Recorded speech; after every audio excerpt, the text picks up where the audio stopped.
Bonjour à tous et bienvenue dans votre journal des produits de bourse de l'Obstat du jeudi 22 août. Et Paris termine sur une nouvelle séance de baisse à moins 0,34%. L'indice parisien conserve tout de même les 4000 points de justesse à 4015 points. Les investisseurs attendaient depuis le début de la semaine le bilan de la dernière réunion de la Fed. Ils se sont montrés particulièrement prudents hier avant ce compte-rendu de l'institution américaine. On le voit, la faiblesse des volumes d'échange, moins de 2 milliards d'euros échangés sur les grands comptes de la côte parisienne.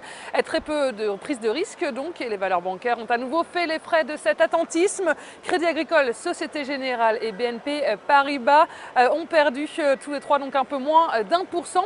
Et puis outre-Atlantique, à Wall Street, la séance se termine dans le rouge.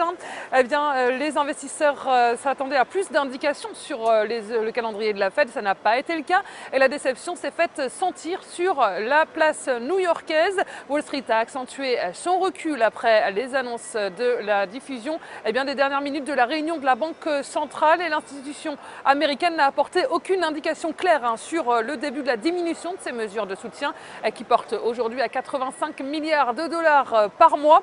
Et plusieurs membres de la Fed estiment qu'il serait bientôt temps de ralentir le rythme de ces rachats d'actifs. Et ce qui est sûr, c'est que les responsables sont toujours divisés sur le calendrier à adopter. Leur décision va continuer à dépendre des données économiques. Et la seule statistique du jour américaine concerne l'immobilier.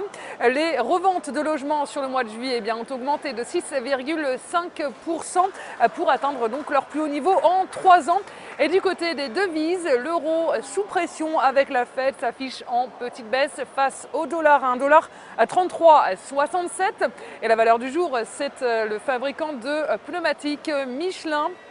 Graphiquement, le titre s'est affranchi de la résistance à 74 €, formé en début d'année, et consolide désormais au sein d'une figure de continuation de tendance dite en fanion. La validation de cette figure ouvrira la voie à une nouvelle accélération haussière avec 77,70 € et 82 € comme objectif.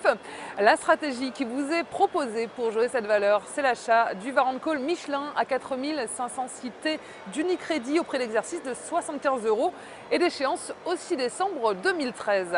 C'est tout pour aujourd'hui. Passez une très bonne journée et à demain.